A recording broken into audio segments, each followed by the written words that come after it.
Friends, lovers, countrymen. Welcome to another episode of Put It in My Mouth. I'm Lala. I'm Judith. We're always here. Always. Thanks for, by the way. Okay. We have 2 listeners now. We have 2 listeners. All right, Mom and Dad. Because I saw that your dad was like, it's not just Janet who's listening. Did you see the comment he left your on dad YouTube? is listening. Yeah, he was pissed. And he should be. Yeah. He's been a supporter from day one. He actually has. No offense, Mom, but Dad has really supported. He's always made sure and written a comment on the YouTube. So Dad. Matt. Big Janet. Matt. Big Not Matt. Little Matt. Thanks Does Little Matt listen? I don't know.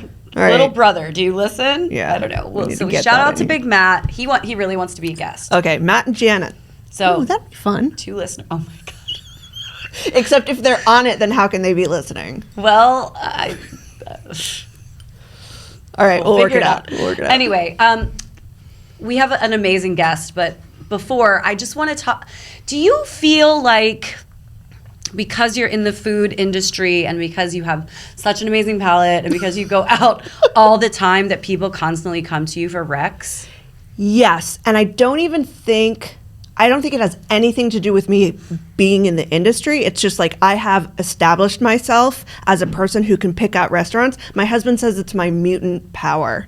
So like he has like a standing date with a friend where they go to like a nice restaurant. They like catch up. So I'm the one who's always charged to pick. And every time he's like, and I'm like, oh God, was it good? He's like, you hit it out of the park every time. It's so good. You always pick the best place. But it's pressure. It's like more pressure than it would be like, it's a blessing and a curse. Like we had at work, we had a departmental outing, and they were like, "Oh, Judith will pick the place." Oh, how many people? So it was 6 people, and like, were there dietary restrictions? No dietary restrictions, That's good. but like completely different, like walks of life, like grown in different places, and I knew that like 1 or 2 of them was kind of picky, and I had bombed last year. That is a lot of pressure. Last year was just 3 people, and I dumbed it down too hard, and I was like really embarrassed, and the food wasn't that great, and people were like, all right, next time you can like try a little bit harder. So I was like, okay, so I picked like, I'm not going to say the restaurant because it doesn't matter, but I picked like a cool, nice restaurant, and it's a lunch. And the whole time I couldn't enjoy the meal because I was so nervous. Like, we picked out appetizers, but they wouldn't take just the appetizers. They needed to put everything into the kitchen. So that was strike 1. I mean, I completely understand, but people were like, why can't they just get us some appetizers? And I'm like, God damn it. These people not dine out. Stop fucking up. They need to restaurant. understand. But still, like, it was all my fault in my head. And then the server didn't hear or something, one of the sides that we wanted with our entrees. And so we were like, we didn't get these things. And she walked away and she came back and she was like, I couldn't convince chef to make them. Oh, which means I forgot to put that in for you. Or whatever. And now it's too late and the kitchen's closed. But it was just like, okay, so now I've taken my entire department to such a snobby restaurant that chef won't make our fucking like fried potatoes. Anyway, it was fine. I'm sure fine. You're putting too much pressure on yourself. But I put too much pressure. And also, my dad came into town, and he was like, just like sneak attack. He's like, I'm just going to spend the night on my way up to Boston. We'll go out to dinner when I get there. And I was like, you texted me. Will we? You texted me. Because my dad cannot handle restaurant noise. Which he's got an ear thing. He's got an ear thing, and fine. But can't be a loud environment. He also doesn't want to go to a Japanese restaurant. And I'm like, what? Because those tend to be quiet. Because those are quiet. So I text like every person I knew. I'm like, what restaurant is not Japanese and is quiet and like isn't 11 Madison Park? Like that you can have a quiet meal there. I think I told you, I was too late though because I was working, but I think I told you Kafana. Which would have been great. And we ended up going to the diner around the corner. And at the end of the day, it doesn't matter. You know what I mean? Like we had a great, Dad told us stories about the old neighborhood, blah, blah, blah. It was great, but I was terror stricken because I was like, well, my husband's coming in. I have to show him that we're married. He does not expect, right? And I'm like, I have to please him. I have to please Dad. Like, I want a good meal. It was too much. It's really hard to find a restaurant in New York City that isn't loud. Sometimes they're too loud for me. So someone who that's a big ask, but it worked out. Everything was fine. I understand the pressure though, because I don't know if it's just that you know, my Instagram is very food focused, and I have a grid that's just dedicated to food posts, and it's like what I've been putting in my mouth this week. So I'm always talking about restaurants. So people are always reaching out to me. And it's gotten to the point where it's like, my God, this is taking up a lot of my time to give people recs, especially because a lot of these people are people I don't know that happen to follow me, and they're coming into the city. And that can be a lot of work. I don't really mind. It is work. It's work. So, Okay. friends, I'm going to stare right at the camera. You want our recs? Which we're good at. We have Which established that we are very, good at. Like, I will give you a list of places that I go as a single person that I like might to even sit check alone. to see if they have reservations for you. Right? That's so good of us. Right? You know some great date spots. Absolutely. Like married date spots. I know great first date spots. We cover it all. We have lists. And you can get these lists by supporting our Patreon. All right? We're going to start talking about this Patreon. Segue. Because this podcast is self-funded. We pay for it out of pocket. It's free for you all to listen and watch. But We love doing it. We love doing it. Eventually, we got to make some money. But yeah, so if y'all could float us a couple bucks a month, you're going to get something in return. And that's going to be access to our list. to our brains. And our brains. Basically. I'm gonna break it down to like obscure shit. You know, like best place for a martini and French fries. Oh my God, I love them. Things like that. Yeah. You know? Yeah. So anyway, that's coming soon. Patreon. Anyway, we should probably get to our guest because and also if I start coughing, Keep drinking water. I've got a thing happening. Water. But our guest came in hot. He did, like Hot- literally. Hot and unhinged. Because he got hit. He like fell off his bike. Yeah. Let me introduce him before we talk. He was bleeding. Yeah. He's like bandaging himself up Oh my as we're God, talking. it's leaking through the Oh my Band-Aid. God. No, I'm Okay, just so kidding. It's our fine. guest today means so much to me in so many ways because he is also a very dear friend of mine. He is a bar owner. He is a sake savant. He is a Southern belle. Ooh. He's an artist, a watercolor weirdo, a man who likes his shoes and his shirts to be as colorful as that gay pride flag. Uh-huh. His name Yep. is Austin Power. Wait, like. So give it up for on Austin his Power, birth everyone. certificate? That is his actual government name, Austin. Hi, Austin. Oh, hi. What's up? Oh my goodness. First of all, are you okay? I am living, thriving. I mean, is anything broken? I'm- You're definitely cut up. Are you still bleeding? I think I'm just lightly A light bleed. liquefied.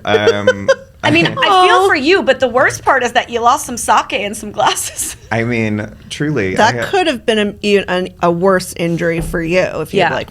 Your arm could have got cut off. Yeah. I did. Or you could have wielded the broken bottle and cut somebody else's arm off. I had thought about it. There were shards, actionable, but there was one witness to it who just kept live commenting what was happening while I was still like That's actively helpful. in the air, and he was screaming at me, "Oh my God, are you okay?" And I was still airborne, which was You like, hadn't decided yet did whether you cause this? I don't know. You know, it felt a little premeditated in the moment, but it wasn't. It was just a freak accident. You're like, Lovely no, delivery bro. Cyclist decided to make a hard left from the far right side of a very busy bike lane. Cool. Turns out no blinkers on Oh. delivery bicycles, so didn't see that one coming. Well, at least you brought sake, At least and some of the it sake has made it. lived, and you've already been drinking. We chugged right before. Yes. So originally we were going to have a discussion about regional rice and milling ratios, and now we're going to be having a discussion about sakes to drink after you're almost murdered. Okay. Great. So, we love that. We can pivot. Hi. Cheers. But before we get into all of that, let's just get some more booze into our systems. Get a little, bring it down, get a little calm. Coat the throat. I had friends in town last week. I didn't sleep. I was out. I was drinking, and now I'm sick. I wonder why. Let's talk about you. Yes. All right. You have been in New York for how long? So I've been in New York for 20 years now. I came to study at Parsons. Right. You, Ah. Judith. Have I ever? I've never seen any of your visuals. When I say watercolor weirdo, Yeah. is your austinpower.com still up? Yes. Okay, people at home, type it in right now. Check it out because your watercolors of faces they're so stunningly and hauntingly beautiful. Ooh. He just picks out certain features. Like you did one with teeth. Oh, I love teeth. Yeah. And like lips and then just eyes and not really like a full face. They're creepy in the coolest way. So Are they watercolor? they're Am I watercolor. okay. Watercolor on paper. I'm a huge slut for paper. It's one of my favorite things. And so I came to New York to study fine arts and then graduated into the booming economy of 2008, 2009. I don't know if anyone's feeling that struggle right now again. Yeah. It was a bad time. Yeah. You're from South Carolina. South Carolina originally. And so I came here when I was 18. I'm 38 now, 20 long, beautiful years of New York with some interludes.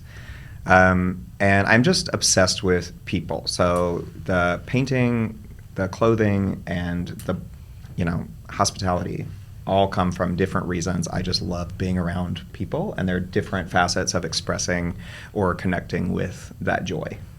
And the shirt, the dick shirt, which I was like, please wear your penis shirt. Yeah. You made Wait, this is a thing Yes. that you, oh my He designed and God. made. Can people still buy these? Yes, so this is the newest version. There'll be a picture up on the gram and things as well. But I lost my producer at the beginning of COVID. They stopped offering the style of printing I was using, and I just found a new company out of London that makes beautiful cut and sew fabric. The fits are amazing.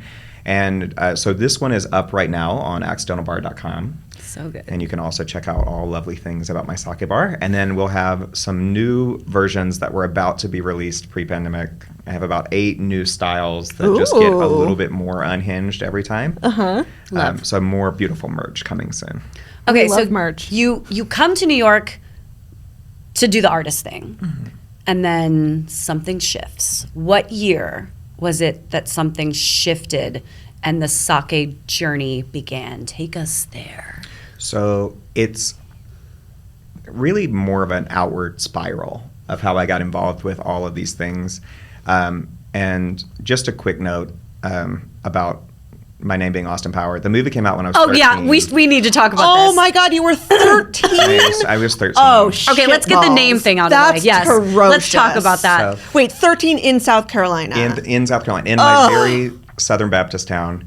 And my mother took me to watch the movie in the theater. Miss Power. Yes. Oh, no. Diane Power. Diane. And Wait, she's- had she researched this film before Absolutely taking? not. She said, "Wow, that movie's named after you. We have to go see it." So we are sitting in the theater, and I am white knuckling my armrest, thinking like, "Oh my goodness, if I laugh, she gonna know I know what sex is." And then I looked and met her eyes, and I can see her thinking, "Oh, sweet Jesus. If I laugh, he'll know I know what sex is." And it was the beginning of a tremendously... That should have been a preview for the movie. Oh, honestly, it was iconically hilarious. Oh my Creepy baby. God. Whatever. So you were both like cracking a rib trying not to laugh. Absolutely. And so it's only gotten funnier from there. And I come to New York, and... But did you, sorry, just as a 13-year-old, did you have to deal with like, haha, Austin Power? Like, So my... did people think that was cool or were you made fun of? Well, the first year I was in the town I grew up in. So everyone was like, "Wow. Okay. How cool." That So movie it was was like named after you came first. Yeah. And then Yeah. it was. And truly, 1 year later, my dad's company moved us to Somerville, a suburb of Charleston. Beautiful place for food and bev as well. But I'm in high school. I'm at the largest high school in the state of South Carolina. The women in the office have nothing to do, so they'll just call me down to the office at any Like given over the moment. PA? Over the PA. Because they're bored. They find out, oh my goodness, Austin Power goes to this school. So I'm like truly missing out on a subpar education anyway. And but also good for those teachers just having fun with Like- it. That's fun. oh, amazing. Get Austin And, Powers, come down to the I'm just like constantly office. roaming the hall, just being like, "Yep, still exist," and it's really delightfully humiliating. But it also has been the gift that keeps on giving, because I have been stopped at the airport. I have had my credit card refused. I have all of these wild things. And every year I get a little traction on the internet, especially when I was getting a little famous for my painting. The rumor would come out that they were going to make a 4th movie, and it would push me all the way down to like the 45th 5,000th page of Google Damn. for 2 weeks, and I'd lose all of my organic press. It was, You need to hire a publicist. yes, truly a delightful nightmare. But it's been fun. It's been the gift that keeps on giving. It's an immediate icebreaker. Right. Yes, that's my name. Yeah. Don't wear it out. But when I moved to my high school, kids would be like, "Oh my God, did your mama name you after that movie?" I said, "Hell yeah, she's real indecisive," because I was actively 14 years old. Like, come on. She was a little Well, they couldn't spatial, do math real good. Right. Yeah. It's like, we don't understand age. just a little time and space awareness, baby. So, Boring. yeah. Right? But, All right, well, let's talk about this sake spiral. right. Not downward, Yes. Outward. but Outward. outward. So I come to Parsons. My second ever friend in New York was from Osaka, and he had been a salaryman and decided to pivot into industrial design. So we were about 10 years apart, but he was in the same class as me, and we just became like instant best friends and competitors. So we would always. It's so interesting. Yeah. 10 years older from Japan. You're this kid from South Carolina. Yeah. Yeah, and he's from Osaka, That's Japan. great. Yes, and I had been love, living I in fucking love New York City. Tokyo, and we were just like, we weren't making the same style of work at all, but we were battling for who was going to get the best critique. And the rules was whoever got the better critique didn't have to pay for the drinks. Uh-huh. Nice. So You always that's- need a good friend to keep you on your toes. A little Yeah. healthy competition never hurt no Absolutely. one. So that's how I started drinking sake and shochu. And then also I had the first vegetable I ever liked eating in my life at his house. Because he did a What nabe vegetable? hot pot. So truly, in my southern stewed vegetable Right. lifetime, I was like, what did you do to this beautiful green to make it so crispy? And he said, that's just what vegetables are. And I And was you're like, nah. Like I've never had one. I've been eating I- vegetables my whole life and they're terrible. yeah, I was like, what do you mean? This is not soaked in Coca-Cola for 8 hours, you know? God bless the South. So that was a new experience for me. Wow. But Sake and vegetables? You don't remember the specific vegetable? Oh, it was just a beautiful leafy green that Oh, had okay. been blanched in the hot pot. Got and it was got it. Yeah. delightful. But, just nabe and seeing a different experience and expression of food. And so that really changed my perspective on eating and drinking as a jumping off point. And my biggest collector of my paintings was a big sake nerd. So anytime we would hang out together, we would always drink beautiful Jumai Daginjos or just kind of exquisite rare bottles. But at this point, you didn't really have any knowledge of sake. It was just like, oh, I know it's from Japan. I know it's a beverage. I know it's got booze in it. Yum. This fancy guy is giving it Yeah. to me. Right. So I was drinking with my best friend. I was drinking with my dear friend and biggest collector, and I ended up meeting my sake mama, Satsuko Watanabe, who has a beautiful sake bar on 7th Street between B and C in Alphabet City. Sake Bar Sasko. Sake Bar Satsuko. Still exists. It's been there for 20 years. 20 years. It opened almost the same time that I moved to New York, and we met each other a few years after, and have just been friends ever since. So did you meet her through your best friend or through the collector? I crashed a house party in Paris and met the mother of the boyfriend of the girl hosting the party, and she was there to present luxury French packaging to a costume institute. And I said, oh, I'm skipping all my classes, and I hung out with her for a week, and we did marvelous creative things. And she's based in New York. She's a wonderful shoe designer. She wrote a gorgeous book on her mentor, Beth Levine, one of the iconic American shoe designers, and I was her intern for that book, but mostly I just drank vodka and we took pictures of shoes. My Lord, really just That sounds hobnobbing with some amazing. upper echelon Parisian folk, huh? So meeting Satsuko is one of my favorite stories because we were at Jeffrey's. It's gone, but it was one of the gayest department stores that's ever existed. Oh, in the meat packing. In meatpacking. Yeah. Everything was all white Uh-huh. and also all soft materials. And there was a literal fountain indoors, which is Ooh, I'm all gonna of need these to Google things this place. are bad ideas. If you like not spending all your money on fixing things constantly, but it was fabulous. And so at the book launch party, I was drinking champagne, sitting on the fountain, and it was splashing me. And I turned to this fabulous Japanese woman and I said, "Excuse me, miss, is it just me, or is this fountain getting you wet?" Oh, Austin. And she said, "Oh yeah, I'm a cougar baby. You got to find me a hot young boyfriend." And I said, "That is not what I meant, but it is what I'll do." And we were off to the races. I love that. Amazing. Okay, so you met Sasko, and what year was this? So that would have been 2008. Okay, but you had already experienced sake. You knew what it was. You'd been drinking it. Yep. I assume she told you what her field was, or so how did that come about? She was like, "Oh, I own a sake bar," or what? How did this happen? She gave me the business card, and it was brilliant at the time because this is for the young ones out there. This was when you still had to print out a MapQuest detail to get to a place in New York. Smartphones were not there yet. This was still maybe second generation iPod. It's a very, very different time in the life. Very different time. And so she had a printed little cutout of the map with a star for where the bar was located. And it turns out I had already been very drunk there.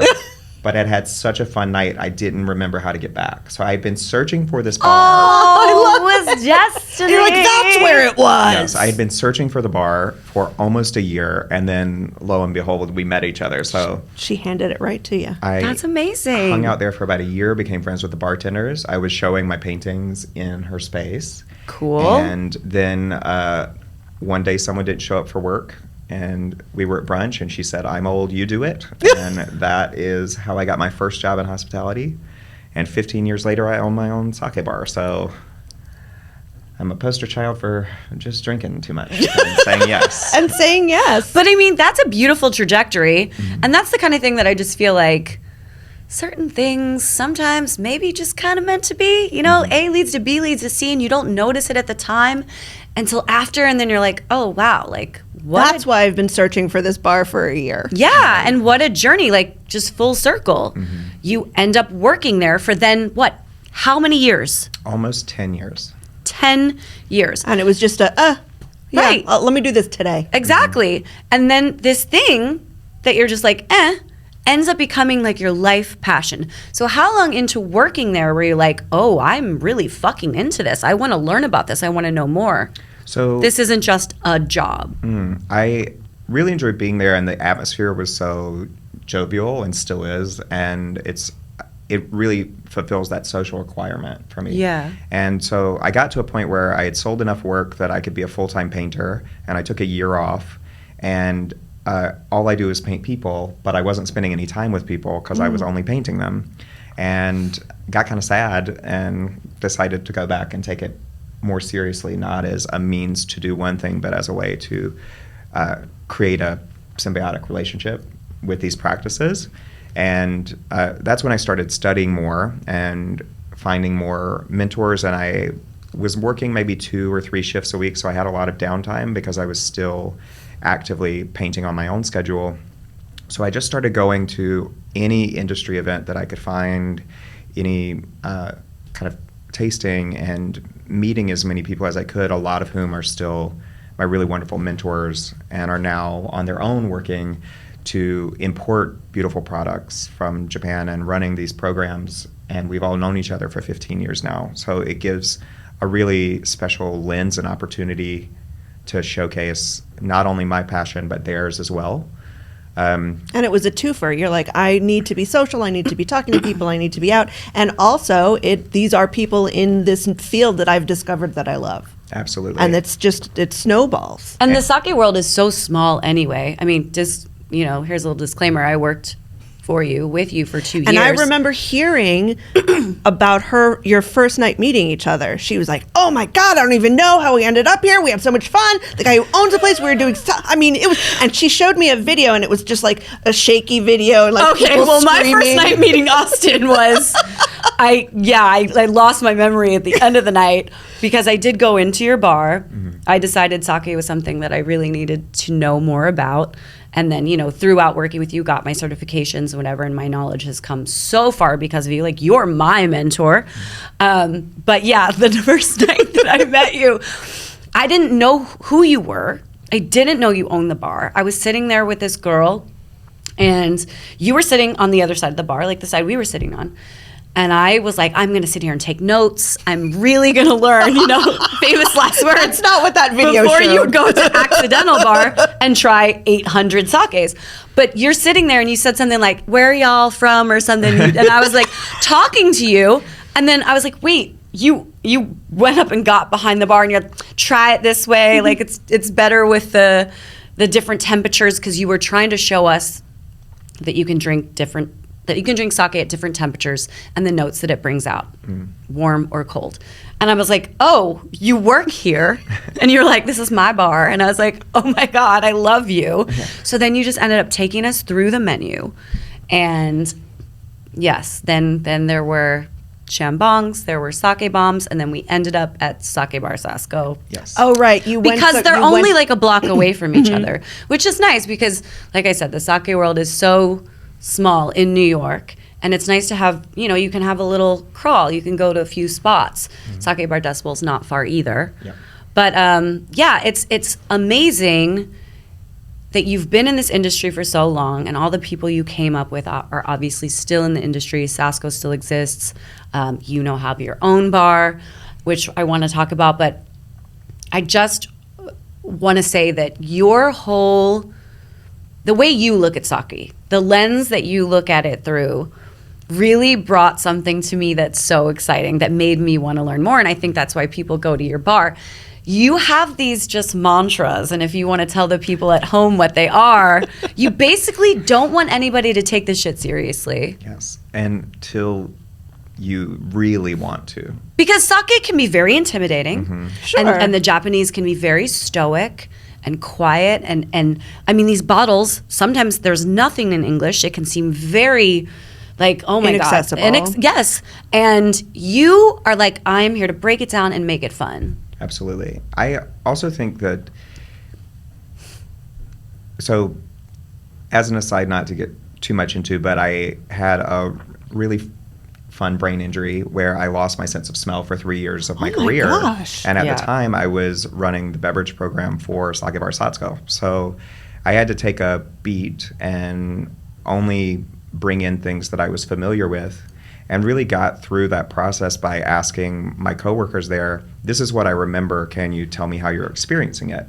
And seeing everyone's different lens for how they were approaching explaining what they were drinking. And COVID really brought that back in a very different way, where a lot of beverage professional friends of mine lost their sense of smell and taste for short periods of time or longer. And to use some of that experience and knowledge I had to help them reframe how they're tasting and how texture and viscosity and weight correlate to It's so interesting. aroma. You have to rely on everything else, and Yeah. you're tasting it differently. You're experiencing it differently. Absolutely. Yeah, so much of taste is also smell. Yes. And it also, I think, created a little bit more room for understanding from a beverage professional, because sometimes we can get into these echo chambers where we're talking about nuance that maybe a beginner drinker, or even if they're super excited, they don't have the vocabulary to engage with in that way.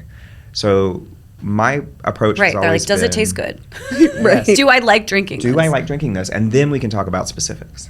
But the most important thing is that people have a loving experience drinking sake so that they feel more excited to try it again.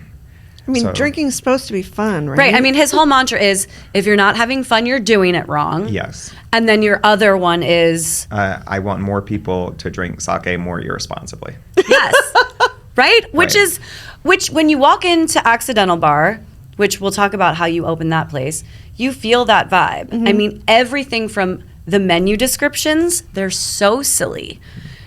And we've sat down and we've done this together, and I love your approach to how we would write these descriptions for sakes, and you just want it to be silly, and you want it to be like, does this make you want to drink it? I mean, like, there is a description that's like 8th grade crush drinkable emoji, and it's like, oh, I want that. It's like, what the that's fuck is that? I love it. What is it? Give it to me. yeah, it's like the swampy sea witch. It's like, okay, maybe that's my vibe tonight. Like, and it's It just helps. Yes, It's not like it does. an herbaceous mouth of nose. right. Right. which Yeah. honestly, stealing it. Yeah, you can have it. An That's- herbaceous mouth with That's nose. no, just going on my business card. But then, on the same With a star. token, Yes. you are going to learn a ton of shit because you've got the menu with Japan and it has the prefectures, so you know where it's from. So yeah, it's kind of like a little trick, a little silly trick to get people to actually Like, learn oops, because you learned something. right, you're Yes. making it fun. And So- I was just going to say, I think in terms of categorization or looking at how we group things on a menu, it's way more interesting to allow people room to breathe or to not give them. I call myself a very polite bully because I don't give you the easy out, and I don't make it easier for you to pigeonhole yourself into what you're ordering or saying, I liked something like this before, I need something exactly like that. And I talk to people all the time, especially when we're talking about food and beverage. I don't understand why we're so much more willing to risk eating something that we hate eating versus drinking something that we might not love. That's a really good point. That's a really fucking good point, Austin Power. Because even You're like, oh, that sounds terrible. I'm going to taste it. Right. If it's a food. But Right. if it's a drink, you're like, oh, no. I only like a dry white wine. but what Bringing if it my around. delicate sensibility is offended? No, well, then you no. learn something Right. and you're still tipsy. So win. So you opened a bar in 2021. What a time. Yes, June 10th. It's called Accidental Bar because whoopsie. Hashtag whoops. Tell us the brief version of how that came about. So Accidental Bar comes from an idea of an interview series I was working on during the lockdown when service was at a minimum or even non-existent. And I just wanted to talk with a lot of my friends who have ended up long-term in hospitality because a lot of us started using it as a means to an end and then got tricked into falling in love with it and now are still here doing very different things. So That's a the beautiful idea point. was accidental education, or how'd you fuck up and find the thing you love doing? And also Occidental. It's a little, but it's not that deep. Okay, it's not that deep. Okay, I'm getting too deep. Yeah, it's not even that punny. It's truly that my I love whole- a good pun, though. I love it too. And it's right there for the taking. Okay. But All right, so I can take it? yes, Okay. you can take it. Okay, thank you. But as per the story of how I even became a sake sommelier, everything has just been like, yeah, sure. And Yes, I truly am like a Labrador Retriever if it were a person, where if I can see you, you are my friend until you tell me no. Okay. So It's so cute. the world is the possibility. Why not try? Yeah. And that's why everybody would always ask and be disappointed if you weren't there. It would just be Oh, me it's behind the just bar and they'd be like, Zinsky. is Austin here? And I'd be like, just me. Wah, wah. Just little But me. no, like you've really created, A vibe. a vibe and a name for yourself. And it's also, you talk about how sake should be fun. Everybody knows they come into Accidental Bar, we are shambonging.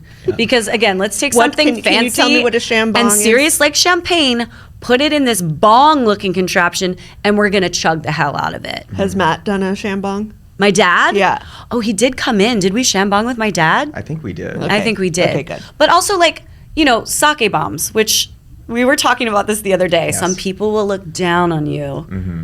The sake community. You shouldn't be sake bombing. But Austin's like, fuck it, right? Sake bombs are a gateway drug, and That's true. they do Get 'em. wonders. I will tell you that so many people who are excited to try sake in their mid to What are late you dropping into what?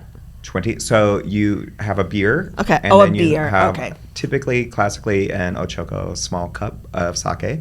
And sometimes there's chopsticks, and you do dinner and a show, and you bang, and they fall in, and you chug them.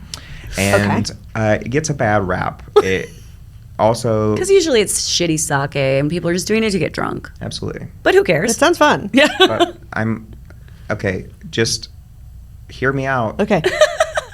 The most effective alcohol sales in the U.S. are things that people are ripping behind a boat or in a truck bed.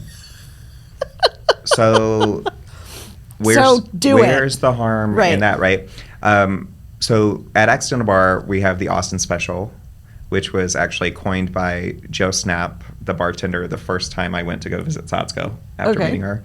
And she figured out that if she got me tipsy, I would talk too much and trap customers for them so that they had a better evening overall. So they would ply me with these Austin specials. You were like a host. Yeah, basically.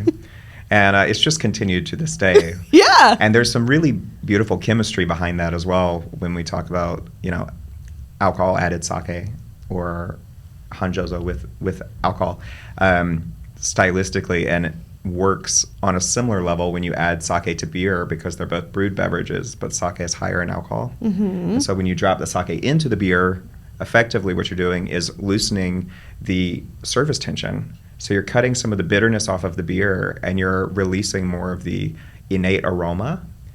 And so It really sake does bombs change the flavor of I'm what you're drinking. sure. are delicious. I will admit I've never done a sake Yeah. bomb. Maybe I'll have to come into accidental and do Man. it. You gotta try it. gonna have to. I have a summer We'll special. put that on the Patreon. Yes. Yes. All right, well, let's talk about just if you're a complete sake novice. We're gonna go through a little tasting here, but I think we should tell people at home, if they have a sake shop near them or a place to buy sake, maybe just some general terms so that it isn't so scary, Absolutely. So there's a thing called rice polishing ratio, and it varies, and there are 3 different levels. Do you want to just give the very condensed, quick version of that so people could see what that would mean on a bottle? Right. So there's 2 major distinctions. Junmai as a word means pure rice. Jun is pure, mai is rice. And so you can have junmai, junmai ginjo, junmai daiginjo. Or if there's alcohol added, you have hanjozo, just ginjo, just daiginjo. When you see those words, a lot of times in restaurant spaces, you might hear someone say good, better, best. It's not true. That's not the case. It is about the voice that is speaking the loudest through the sake. So we have 3 major components. We have the rice varietal, we have the yeast, and then we have the pH balance of the water from the region. That's all that's in sake. Yes, we have koji, this magical mold, and it converts the starch of the rice into a sugar to be cannibalized by the yeast, and that's the magic of how the alcohol happens. But when we're talking about junmai, ginjo, daiginjo, for me, junmai... That's the rice part. Yes. Okay. This is about the polishing. The polishing of the rice. So they're taking the outer part of the rice. Junmai is the lowest level, which doesn't mean it's a bad sake. It just means it's going to A have more level of that toasted rice. Yes, it has more Quality. personality coming through from the rice. And where that comes from is the protein. And so it creates bitter chocolate, a little bit of cocoa, toasted rice, steamed rice, all of these beautiful umami flavors. And then the yeast is producing any florality, citrus, fruit. So when we talk about ginjo, it's an equal part between the rice, the yeast, and the water. Ginjo sake was developed in advance of the World's Fair and the first Olympics in Tokyo around 1960. And so even though sake is a very ancient beverage, ginjo as a style is really modern, and it was made with the intention of finding a voice for sake that would appeal to the entire world when it was first exported outside of Japan. So even though in a lot of restaurant spaces you'll typically be recommended junmai or junmai daiginjo, junmai ginjos have really beautiful body, they have weight, they have some really beautiful aromatic expression that feels, I believe, the most familiar to Because North American. that's the intention of it. And there's audiences. slightly more, the rice is more polished than in a junmai. Yes. So that's the middle. And then the highest is the daiginjo, which has the most rice polishing. So the kernel is going to be the smallest out of the 3, which leads to a sake that Is really all about the texture of the water, which is coming from where it's sourced. Northern Japan tends to have harder water. South of Japan tends to have softer water. That's not a hard and fast rule, but it's a good way of looking at it. And harder water makes leaner, stricter, crisper styles. Softer water tends to be a little bit juicier, rounder, more aroma rich. So when we're talking about daiginjo, it's like at the purest level, you're getting like this gorgeous, like ethereal cup of flowers. And then there are so many other expressions on top of that. But it's really all about the yeast varietal and the texture of the water. It's so funny to me because people would come into the bar all the time and think Junmai Daiginjo is the best. It has the most words. Because they because they tend to be the most expensive.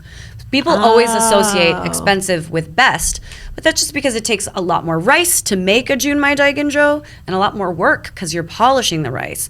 But it's just different. It's just different. Yes. Stylistic choice. And when we talk about alcohol added sakes, the difference between Junmai Daiginjo and just Daiginjo, when people hear added alcohol, they think, oh, that's going to be sharper.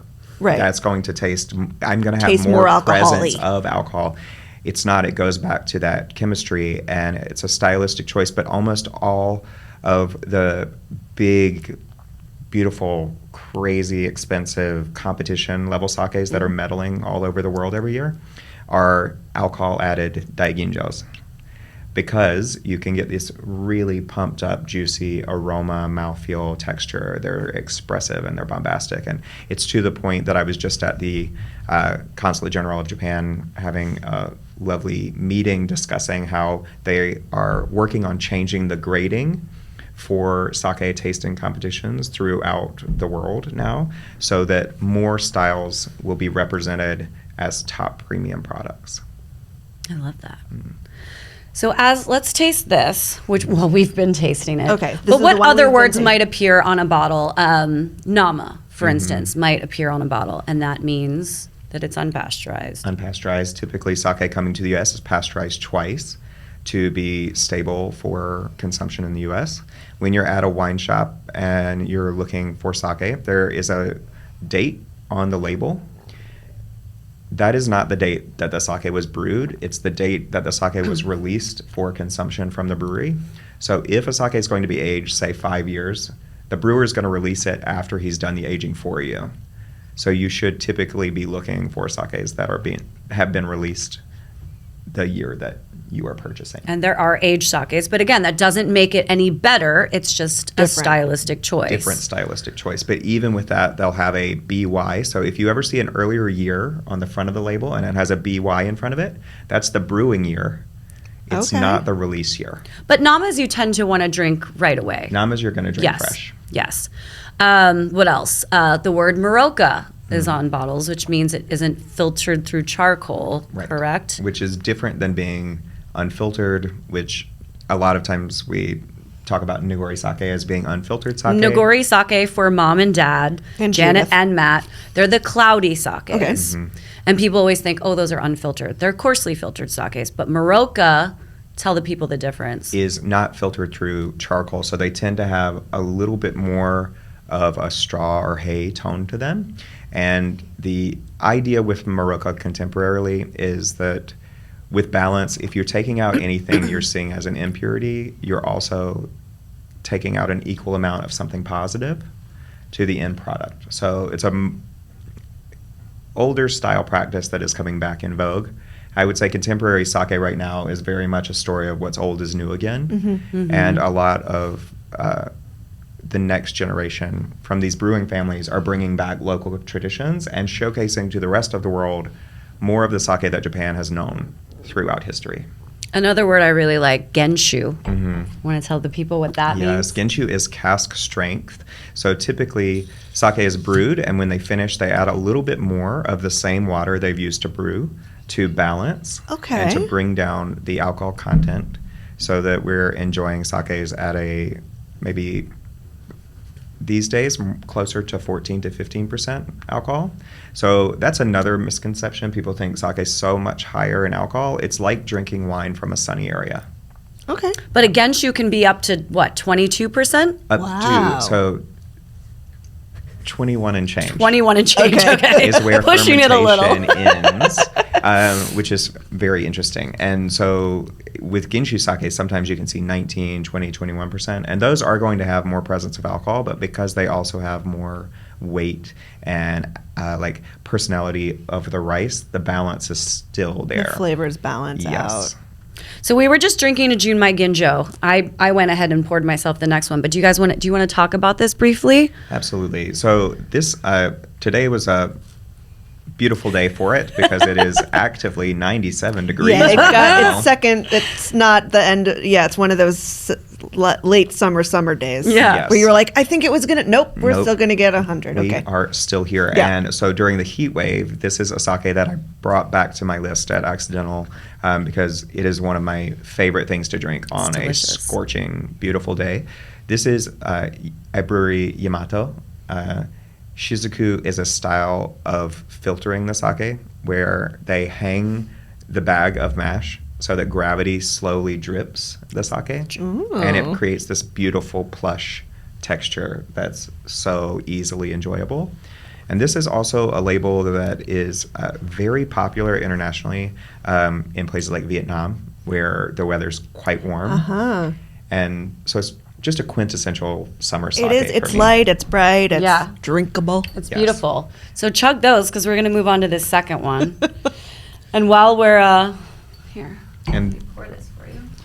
I want to talk about some sake misconceptions while we're drinking this because a lot of people believe that all sake is drank hot or warm, and that's usually because of their first experience with sake, which is shitty sake, right? Do you want to talk about that? right. So even I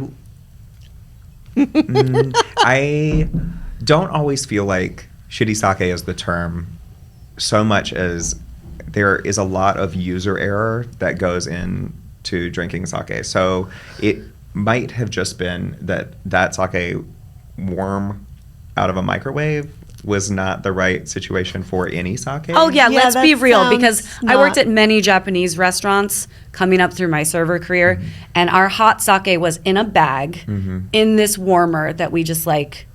It was constantly hot. Why? And let it rip. Why Yeah. is the hot sake even a thing? Like, why would you even think to warm up? So hot sake is almost a mistranslation. Oh, In that there are 11 different vocabulary words in Japanese for temperatures to serve sake. okay. And the midway is body temperature and room temperature. And it's So a seasonal thing, right? it changes, but there are also different benefits. So in the summertime, sake is a beautiful thing to take to the beach or to the poolside with you because you can start it cold, and as it warms up, you, over the course of your afternoon or evening, you can enjoy it. You're experiencing at every it. single temperature. Yeah. Which is what you were trying to You're teach me that very selling it. first night I was in there. Yes. Because the notes come through so differently from a cold sake to a sake that's been slightly warm past body temperature. And you can really see just like the range Absolutely. of the beverage. During pandemic, when we still only had outdoor seating, but it was the depths of winter. Yeah. Brandon Dugan, the amazing brewer at Brooklyn Kura in Industry City, Oh, we love Brooklyn Kura. went to go visit him with some friends, and he brought a room temperature bottle out from inside the brewery and sat it on the table for us so that it slowly got colder throughout the evening. So that's also an option if you are That's in the tasted mountains. it in the That's a if beautiful you're- thing to experience. If you're sitting by a hot tub and you're living your life. Of course. you know? Yeah. Hello. Have you tasted this one? This is completely different from what we just had. The first one was lighter and brighter. This It one has smells more alcohol-y. right, but it's also to me I got a lot more umami on this. It's a little sharper. Oh, Do you want to talk about this sake that we're drinking? Right. it's And- less fresh, but that not bad. Right. Just Just Different. Right. So this is a brewery called Noguchi. They are iconic. They make these incredible sakes that are really pushing the boundary of how we are experiencing the voice of rice in sake. We talked about Junmai Ginjo, Daiginjo. He refuses to disclose how much he's milling the rice. That's not a conversation he wants to that's have. and very uncommon. Very uncommon, very forward thinking. Interesting, I like and it. really just looking at tasting and experiencing the expression of the brew, the fermentation. Without hearing a word and putting that word onto something that you're drinking. Yeah. and without coming in with an expectation Yeah. about what you're going to get from the bottle. So this is a brewer that definitely is huge with the nerds. This is a new product that just came out on the market. So I've only had it on the menu at Accidental for about a week now. And I'm still coming into learning the personality of it. But today ended up being a great day for it because it warmed up a little bit on the way here. and you're seeing that some of those tight, more terse tones that you get from rice, where rice protein can sometimes activate the part of the palate that reminds you of drinking on the bumper of a car in college. I don't know what you're talking about. That's very specific. Like sometimes people are afraid of presence of alcohol on the palate, and rice protein can activate a similar space and make people a little scared of what they're drinking. But when you warm up sake, you loosen up those flavors. It's kind of like blowing up a balloon. So when I think of warming sake, I think about taking things that are rich and tight and kind of earthy and restrictive, and then just blowing that experience up so they get wider, softer. I mean, there are some sakes that really just bloom when they've been slightly warmed. Like that Tamagawa. I mean, my God. Absolutely. It absolutely changes. But it is funny on this bottle how it says rice polishing ratio undisclosed. Undisclosed. And bitch. it is 20% by volume. So this Wow. is definitely So this on is the against higher you. end as well. Other sake misconceptions. I hate when people call it rice wine. That's my personal peeve. I'm like, it is a brewed product. It is not a wine. It's more similar to a beer in the way that it's but made. it's in a wine bottle, Oh you my guys. What are you talking about? So, And also just the fact that people think that sake is meant to be drank with sushi. And that's another thing that you're out to change, right? absolutely. So my take it accidental, I do two major things. I make exceptions sometimes for breweries I just love too much, but I try to work with smaller breweries that people are less familiar of. And I also try to work with styles where the expressions are really more about the joy of drinking, because we often only experience sake in a paired setting or in a very specific food setting. So I'm from That's South very Carolina. I've done a lot of lectures on sake and Southern cuisine. And then also Ooh. how we let language Sake and fried chicken. Yeah. Try that impact I people. like both of those things. And there is a very real, correlation where there is not that much difference between a steak katsu and a chicken fried steak. Duh. We need to start looking at sake more like people look at wine and stop putting it into these boxes of like it's meant to be with this and only this. Except Akira the wine makes me think of like not fun. I know that that's not true, but like it's stuffier or whatever. In which is season- my misconception. Well, I mean, we're trying to change all of that too. I mean, remember when Tira was here Yeah. in season 1 and we were talking about pairings and she was like, I love pairing sake and pizza. And that's because like the lactic quality, right? It's like sake works so well with cheese, and cheese isn't something that tends to be in Japanese right. food. So the it's opposite like of sushi. right. It's like go try some other things. I mean, do you have any favorite pairings that you love? So at my root, I'm very much here advocating for sake for drunks. Just let's have a really nice time. But there are a couple of different things. I just recently started doing boiled peanuts with a little bit of Cholula and Old Bay, and we don't. How southern of you. Yes, Yeah. but it's one of the most perfect snacks for drinking with sake. It's so umami. And there is a lot of history when we look at different climates that have, a similar climate ratio. China, Vietnam, southern parts of Japan, all of these places have their own version of boiled peanuts, but we don't talk about those relationships because we let language get in the way. And so I like to look at similarities in food, especially across those kind of like weather patterns. Yeah. And what are we drinking locally? What I'm so excited about with domestic sake is that there's so many more breweries opening in North America, and we're starting to see the style of sake being made for regional cuisine in the U.S., Canada, and Mexico. Yes. And that, Mexico. So exciting. Oh, yes. I like Beautiful. There is a it. sake made in Mexico that is delightful. Yes. It's called Nami. Nami. Yeah. Nami sake. Beautiful label too.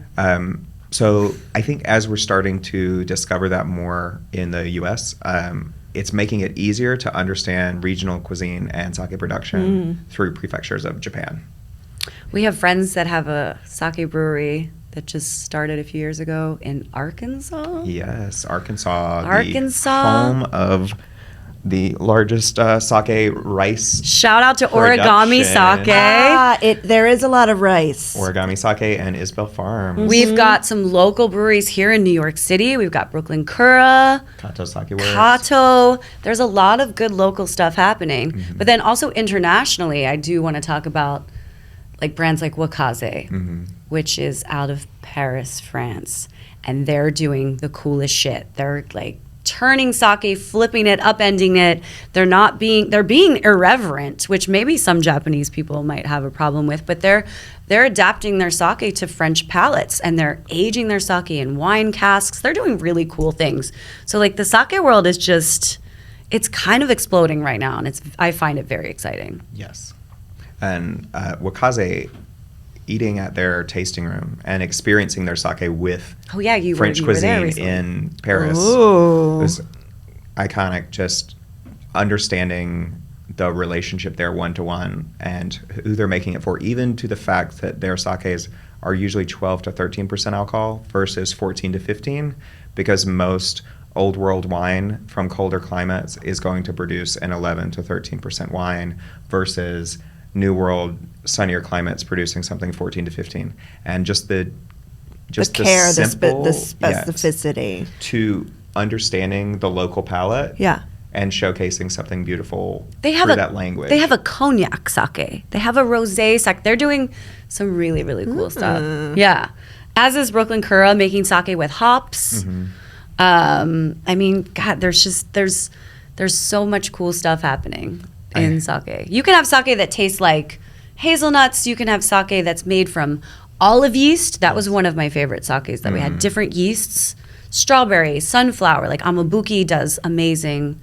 I mean, we could talk about this forever and ever. Sounds and like ever. Just really quickly, because you mentioned fried chicken and sake, I had some of the staff from NHK in Japan at the bar, and we were talking about sake pairing with U.S. cuisine. So we were pairing with fried chicken, but fried chicken made in New York. And then I adapted the chicken a little bit after to show them, like, okay, this is what fried chicken from South Carolina tastes like, with like a little pickle brine influence.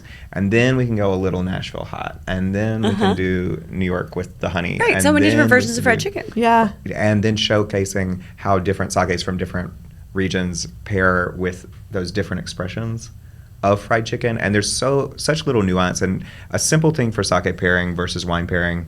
With wine, we're always searching for, tension and opposition in a really beautiful way. With sake pairing, it's like sake is your food's best friend. It is the glow up. It is like, oh my God, It's girl, so you are going to true. love my friend fried chicken. They are amazing. I mean, I don't need any, encouragement for fried chicken, but okay. It's so Absolutely. true, because sake doesn't have like the acid on it that wine has, and it's such a dream pairing with so many things. So yeah, that whole misconception of one thing with sake, I'm here to preach to the world that is not a truth. For me, pairing with sake is very much about adding an additional flavor to the plate and continuing that line of harmony. What favorite producers do you have right now? Let's shout out some producers. Oh, absolutely. Oh, and I'm going to get in trouble. Get in trouble. We're wrapping this up. Let's go. Oh my goodness. But so Izumibashi from Kanagawa Prefecture. We love Izumibashi. One of just my favorite people. And Kanagawa is a really beautiful prefecture for sake. It's right south of Tokyo on the water coast. side. And the minerality of the water there has just a beautiful presence to it that always reminds me of being by the ocean side. So it reminds me of growing up. And it also recalls almost volcanic soil or southern Italian white wines, and bring out these beautiful flavors. Ishikawa Prefecture, where we have Yuho, Miho Fujita, one of my other favorite sake people in life. This is Ishikawa. That's also coming from Ishikawa. Ishikawa, little islip points up into Sea of Japan. Really amazing, kind of funky, earthy styles. Very expressive. Known for two major things: Okay, these are my two favorite facts about Ishikawa. Okay. They have the most sake breweries per square foot of Okay. any prefecture of Japan. And And they have the most reported UFO sightings. Right? Which was a description on the menu for a while. It was like, people were like, why does this talk about UFOs? I'm like, let me tell you why. Absolutely. And now that I'm kind of drunk, I'm like, I'll talk to you about UFO sightings. Absolutely. But So many beautiful brewers from there as well. And it just, I could go on and on. There's one sake that's near my heart. It's produced by the same makers that make Ichiko Shochu, which is called Wakabotan. And it is their Junmai Ginjo. It has a beautiful pink flower on it, and it is only chocolatey and in New York because I got drunk at an expo and I waved I the was bottle there. over my head and said, "Who gonna get it for me? Who gonna get it for me?"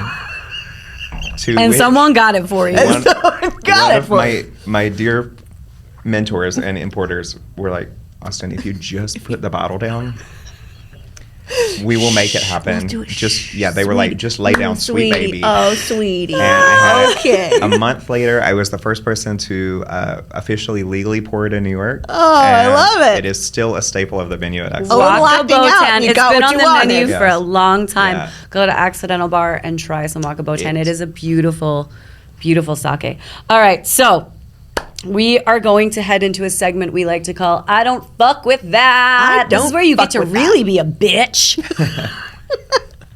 For once. That's so sweet. You Do you know how to do an are. air horn? Yes, thank That's you. pretty good. The budget still does not allow for us to have one, but there you go. So, do you want to start, Jude, or do you want me to start? So, I mean, it just comes back to the story I was telling at the beginning. Honestly, like, I get why the kitchen wants everything at once, but like, can't we just have a snack first and then While we discuss? decide? Especially like, I mean, we're not all like, oh, best friends. Like, we're gonna do, like, we'll just let her do it. Sometimes you just have to break the ice a little bit with a little snacks and maybe a little glass of wine, and then order the entrees. So, you know what? I don't fuck with that. I want to be able to put my appetizers in before my entrees. I kind of agree. It's really And annoying. I understand why. I just don't fucking like it. I hear you. My I don't fuck with that has nothing to do with the hospitality or food industry this weekend. This is more of a fashion thing that we have discussed. It has been pissing me off. Okay.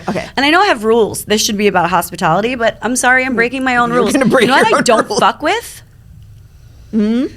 What the kids are doing right now with the crew sock and the loafers. Or just like, okay, let me take a beautiful...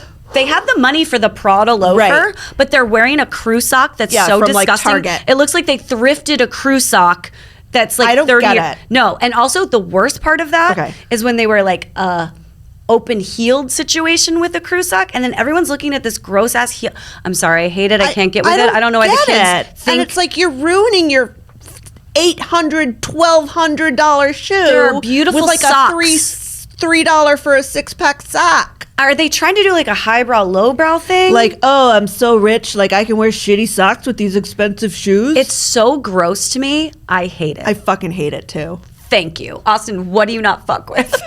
Okay, well, specifically today, I don't fuck with turning left from the right side of a bike lane. I also don't can't fuck turn with left. protected bike lanes that are truly just a green painted strip on the ground. Right? I That's get protected it. from nothing. Yeah, thank you so much, New York government. Ugh. Were you on a city bike? Oh, I sure was.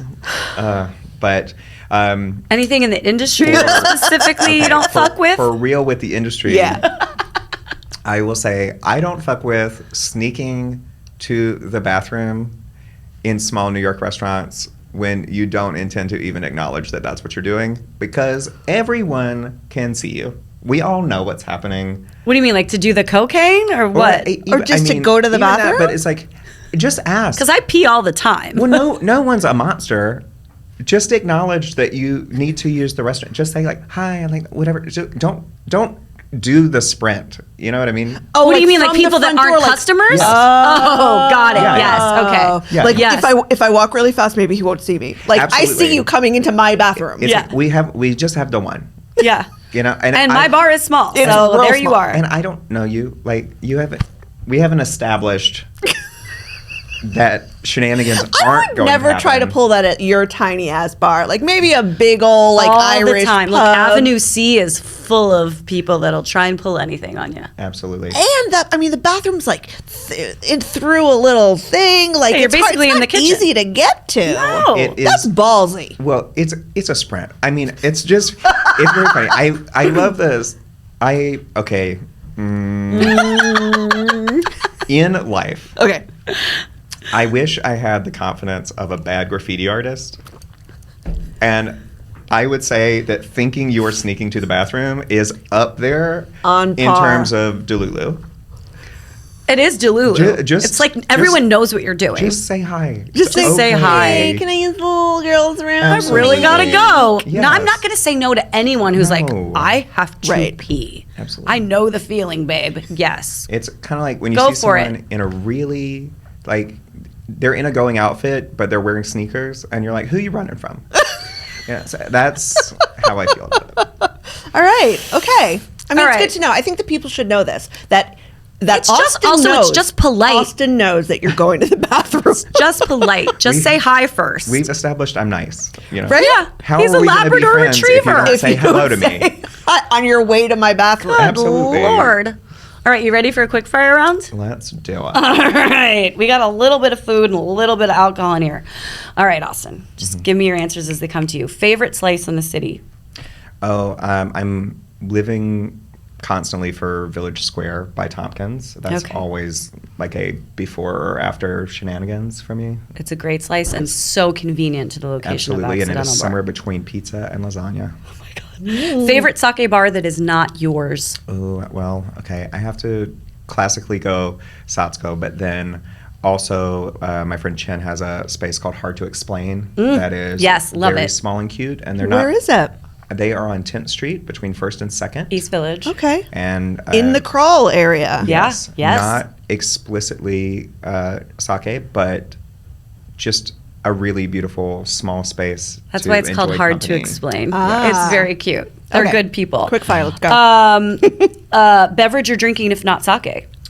Right now it's been whiskey, which turns me right into my grandma. But classically, I would say a gin martini with a vermouth rinse and a twist of lime. Thank you. Same. Favorite bar that's not a sake bar? Ooh, where am I loving right now? I don't do anything. I just go where all my friends are. So I'm usually just diving it out. I would say High Note on Avenue B. Yes. Has an amazing vinyl program and also Dear Friends, and I usually spend just a little time over there trying out all their new cocktails. They're We love her. constantly experimenting with new seasonal items. Megan Thee Stallion or Cardi B? Oh, Megan. Okay. Favorite sake shop? Okay, well, there are two. So, Three? well, exclusively sake. Well, I'm thinking of So, Bin Bin, Sakeya, God, and Did you forget about one? I truly did. okay. Okay, and so that then one's not your The one in favorite. Sunset Park. That's amazing. Okay, Okay, go ahead. Okay, all right. So, I can't believe I did that. I mean, We can edit it out if Yeah. you're really embarrassed. We about won't edit it out. We're not doing that, but we'll No. tell you that we're doing Oh, it. I love that. Okay, well, I mean, it's obviously Bin Bin. Great. And I just, Clearly. What's your hangover cure? okay, Martinelli's apple juice Okay. and a liter of water. Okay. Just perfect. Amazing. I've tried never that. done an apple juice cure. I'm trying it. Okay. Specifically Martinelli's. Okay, yeah. Salt and sugar. Perfect. And the best thing that you have put in your mouth recently? Ooh, so I just have to come back to it because I had this experience where it's not, unfortunately, in my budget for every day, but my dearest friends in life have a place called Tsukimi. They got their Michelin star during the lockdown. It's just art. Chef Akiyama is like, we have the same palate, but he has skills. It's so interesting how that works with world star chefs. And I got to eat there for my birthday this past year, and I truly cried. Aw, Where is it? what Shout is out this? the address. So also 10th Street, between first and second. It's actually right next door. It's hard to explain. It's down some steps. We've never been. We've never been. We're going. Yeah, There hello. are- We like crying because of food. There Yeah, are it's my favorite four- thing. It's my 14 favorite way to cry. seats. They don't always book the whole thing. You can find them on Talk. They do a seasonal menu. Every single plate is art. I left feeling like my bar is a 7-Eleven in comparison. Oh, God. I was so emotional in the best way possible. Oh my! Well, we are adding that to the list. adding it. that we will put on the Patreon for the money. Absolutely. All right, let's just top ourselves off to do a little cheers as we say goodbye. I'm so sad that you got hit on your bike, but I'm also so happy that you still came and rallied. It was so fun talking to you. Oh. I so feel like fun. we could easily have a part 2. There's so much more to talk about sake. There's so much more to know, so much more to learn. Thank you for shaking up the industry because it needs more people your like bar you. is super fun. It needs more people like you, truly, to get to just like the essence and the heart of sake. It's like, I would say I'm that drunk. Thank you. The nicest thing anyone's ever said about me is, I wouldn't describe you as famous, but I would describe you as infamous. There you go. Oh, We'll take it. I like Come it. for the memories, stay for not remembering them. Exactly. Salute. Thank you so much. Shout out your socials. Tell the people at home where they can find you, blah, blah, etc. So on Instagram, you can find me at Accidental Bar NYC.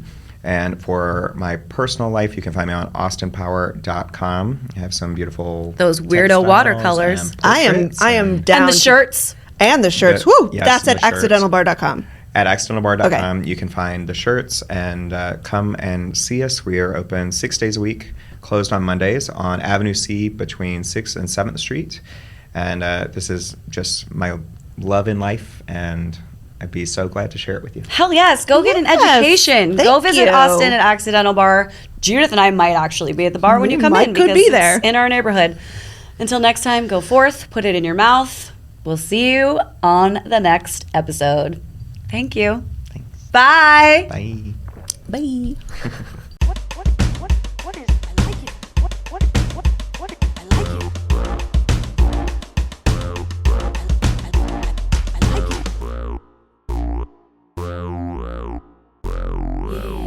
Put It in My Mouth podcast is recorded at Podstream Studios and produced by Candace Fox and myself, Lala Zimski. You can find us on all social platforms at Put It in My Mouth Pod. Our theme music was composed by Javier Dunn, and our intro and outro segments were created by Tyler Milliron. Do you enjoy listening to us? We would love to take your money, so please consider sponsoring an episode or helping us out with as little as like $5 a month on our Patreon. Your contribution helps us continue to create episodes. Thank you for your support.